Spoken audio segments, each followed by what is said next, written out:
जय हिंद दोस्तों। Anil sir IT channel से का बहुत बहुत स्वागत है। रेलवे के एग्जामों जैसे LP technician, group D, NTPC के एग्जामों में एक सब्जेक्ट बहुत इंपॉर्टेंट होता है जिससे काफी ज्यादा क्वेश्चंस एग्जामों में पूछे जाते हैं। वो होता है साइंस का सब्जेक्ट।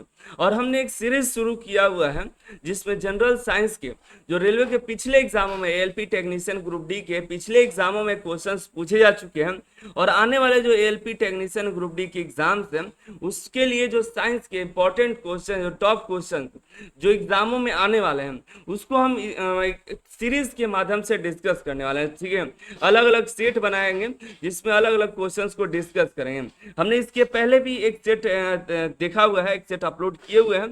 प्लेलिस्ट में जाइएगा तो हमने एक प्लेलिस्ट बना रखा है जिसमें एक सेट अपलोड है, जिसमें 50 क्वेश्चन टोटल हमने डिस्कस किया हुआ है जो पिछले भी एग्जाम में पूछे जा चुके हैं और आगे एग्जामों के लिए बहुत इंपॉर्टेंट है। उस तरह के क्वेश्चंस हम डिस्कस करेंगे। एक दिन काफी सारे क्वेश्चंस को हम डिस्कस कर लिए होंगे। ठीक है, तो रेगुलर अपलोड करेंगे हम, रेगुलर आप बने रहिएगा। जो भी साइंस के क्वेश्चंस है जो आपके एग्जाम में पूछे जाएंगे वो आपको एक दिन ऐसा हम बना देंगे सीरीज जिसमें सभी क्वेश्चंस इसी में से पूछे जाएंगे। ये आपको यकीन मानिए। ठीक है, और अगर आप चाहते हैं रेलवे एलपी टेक्नीशियन यानी एग्जाम की तैयारी करना चाहते हैं, टेस्ट सीरीज देना चाहते हैं ऑनलाइन, तो अनिल सर आईटी ये एप्लीकेशन प्ले स्टोर पर मिल जाएगा जहाँ पर एलपी हो, टेक्नीशियन हो, सभी एग्जाम के लिए हमने study materials, test series, practice set paper दिया हुआ है। जा करके ज्वाइन करिए और डेली टेस्ट दीजिए जिससे जो आपके एग्जाम्स हैं वो एग्जाम में आपके लिए काफ़ी हेल्पफुल हो। ठीक है, अभी जा करके ज्वाइन करके तैयारी शुरू कर दीजिए। हम बात करने वाले हैं RRB LP technician group D के एग्जाम के लिए साइंस के बहुत ही इंपॉर्टेंट क्वेश्चंस को डिस्कस कर रहे हैं। ठीक है, तो चलिए शुरू करते हैं। आप भी देखिए ये जो सीरीज होगा टॉपिक वाइज होगा।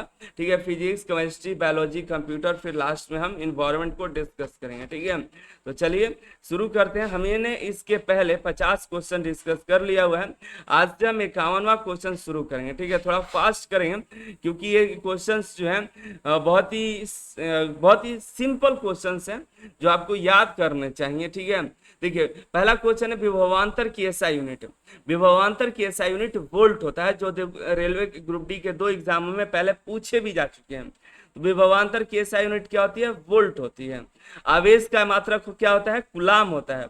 शक्ति का मात्रक क्या होता है? वाट होता है। ऊर्जा का मात्रक क्या होता है? तो जूल होता है। ठीक है, देखिए चुंबकीय फ्लक्स की एसआई यूनिट क्या है? चुंबकीय फ्लक्स की एसआई यूनिट क्या होती है? वह वेबर होती है। क्या होती है? वेबर। धारिता का क्या होता है? फैराड होती है। प्रेरकत्व की क्या होती है? हेनरी होती है। दाब का पास्कल होता है। और हमारा पूछा क्या गया था? चुंबकीय फ्लक्स उसका जो एसआई यूनिट वेबर होता है। एनटीपीसी के 2 एग्जाम में पूछे जा चुके हैं। आगे देखिए, शक्ति की एसआई यूनिट बतानी है। शक्ति की एसआई यूनिट क्या होती है? वाट होती है। क्या होती है? वाट। देखिए आरआरबी जेई ग्रुप डी के एग्जामों में पूछे जा चुके हैं। ठीक है, अब शक्ति किसे कहते हैं? तो कार्य करने की दर को शक्ति कहते हैं। क्या कहते हैं? कार्य करने की दर को शक्ति कहते हैं। अब शक्ति किसके बराबर होती है? शक्ति ई की इकाई वाट होती है जो कि 1 जूल प्रति सेकेंड के बराबर होती है। ठीक है, और जो कार्य का मात्रक क्या होता है? जूल होता है। ये जूल जो है किसका मात्रक है? कार्य का है। 1 जूल किसके बराबर होता है? 10 के पावर 7 अर्घ के बराबर होता है। ठीक है, एक क्वेश्चन हमने कई सारी जानकारी हासिल की। आगे देखिए, जी के मान की एसआई यूनिट वही है। क्या है? जी के मान की एसआई यूनिट, जी का मान जो है उसकी एसआई यूनिट वही है जो डैश की एसआई यूनिट है। ठीक है, तो कौन सी एसआई यूनिट है? त्वरण है। तो जी का मान जो होता है गुरुत्वीय त्वरण होता है उसका एसआई मात्रक और त्वरण के एसआई मात्रक सेम होता है। वो सेम क्या होता है? तो मीटर प्रति सेकेंड स्क्वायर होता है।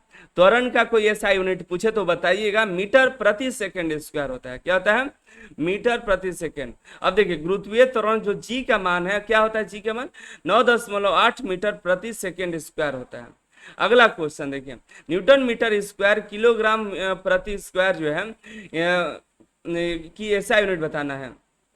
न्यूटन मीटर स्क्वायर प्रति किलोग्राम स्क्वायर की यूएसआई यूनिट क्या होती है? तो होती है गुरुत्वाकर्षण के सार्वभौमिक नियतांक होती है। ठीक है, याद रखिएगा इसको, गुरुत्वाकर्षण के सार्वभौमिक नियतांक क्या होती है?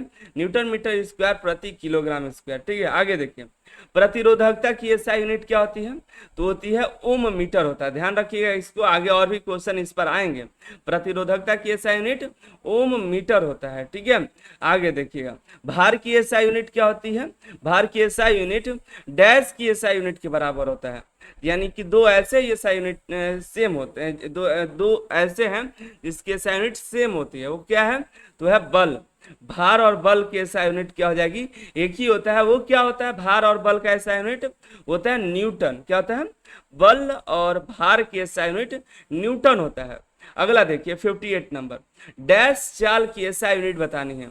डैश चाल की एसआई यूनिट क्या है? डैश जो है चाल की एसआई यूनिट है, सॉरी, इसमें चाल की एसआई यूनिट बतानी है तो वो है मीटर प्रति सेकंड। क्या है? चाल की एसआई यूनिट है। चाल बराबर क्या होता है? दूरी बटा में समय होता है।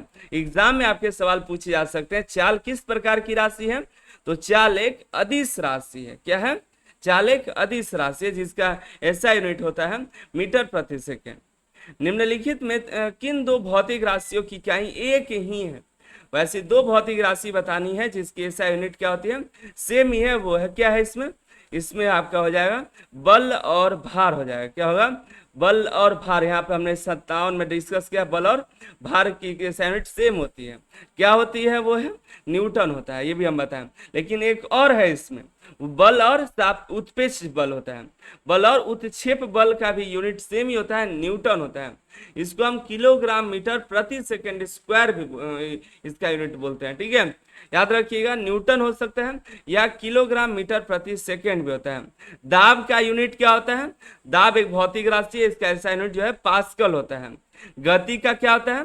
तो मीटर प्रति सेकंड स्क्वायर होता है। देखिए इसमें जो है दोनों ऑप्शन करेक्ट है ना, जबकि ऐसा बहुत ही रेयर केस में होता है।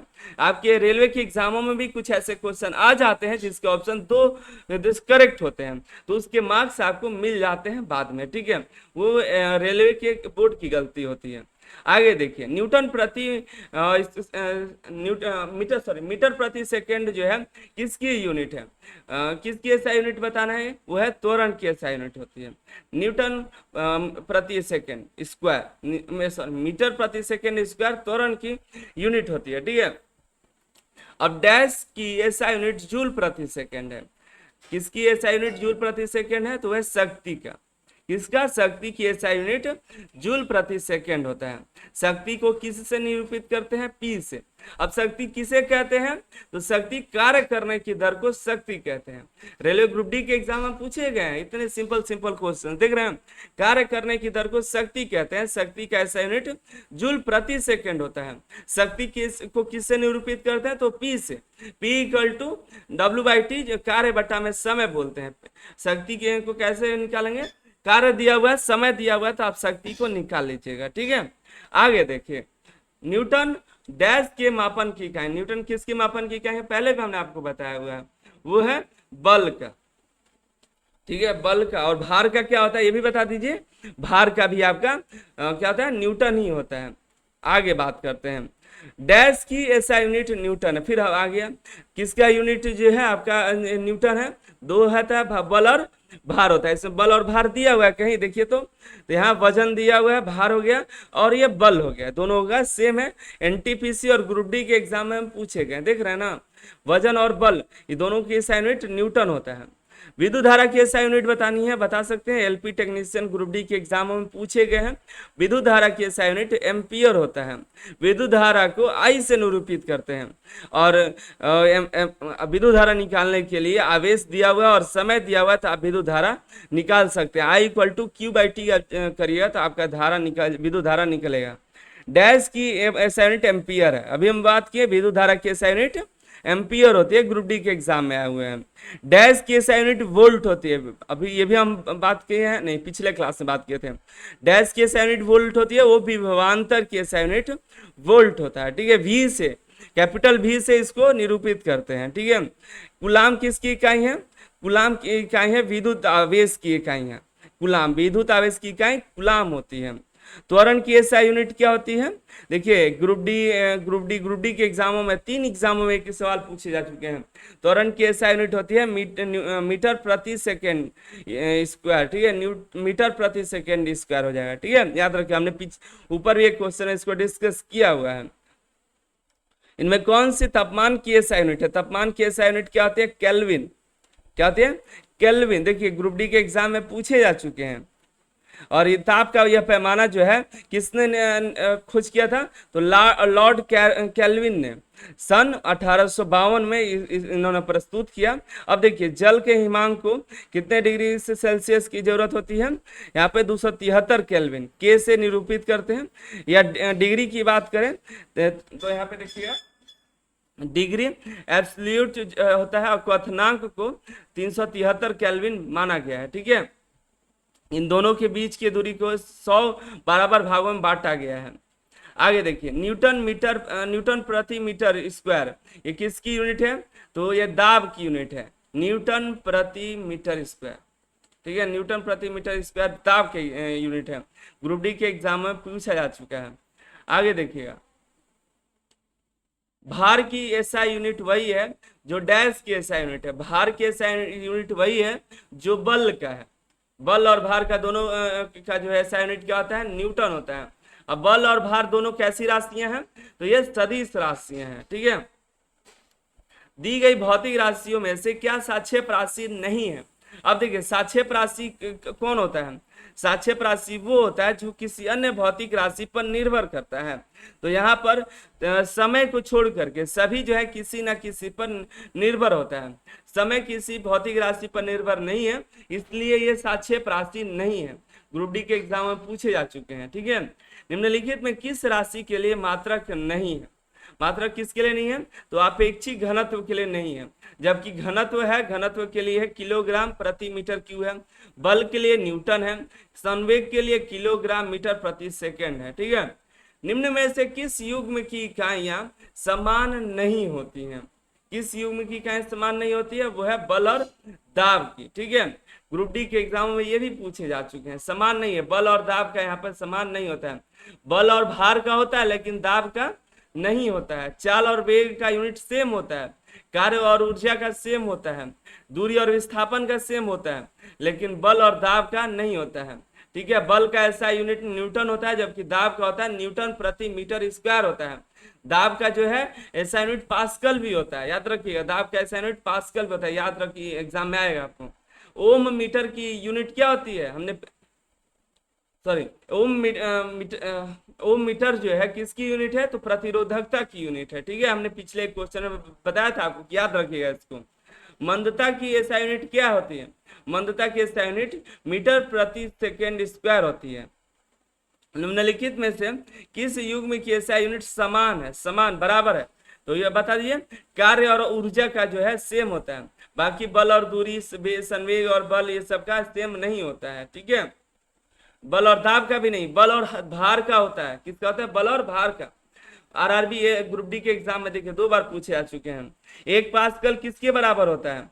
1 पास्कल होता है 1 न्यूटन प्रति मीटर के बराबर, सॉरी 1 न्यूटन प्रति मीटर स्क्वायर के बराबर होता है, ठीक है। जब -2 लगा हुआ ना ऊपर, तो समझिए कि प्रति मतलब नीचे प्रति मीटर हो जाएगा, प्रति मीटर स्क्वायर हो जाएगा, ठीक है।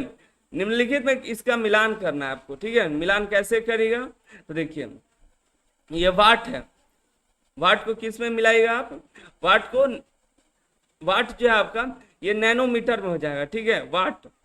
और किलो वाट आपका हो जाएगा किस में हो जाएगा? ये मिला लेते हैं। किलो वाट किस में चलाएगा आपका? किलो वाट 1000 वाट के बराबर होता है, 1 किलो वाट, ठीक है। 1 किलो वाट आवर ये किसके बराबर होगा?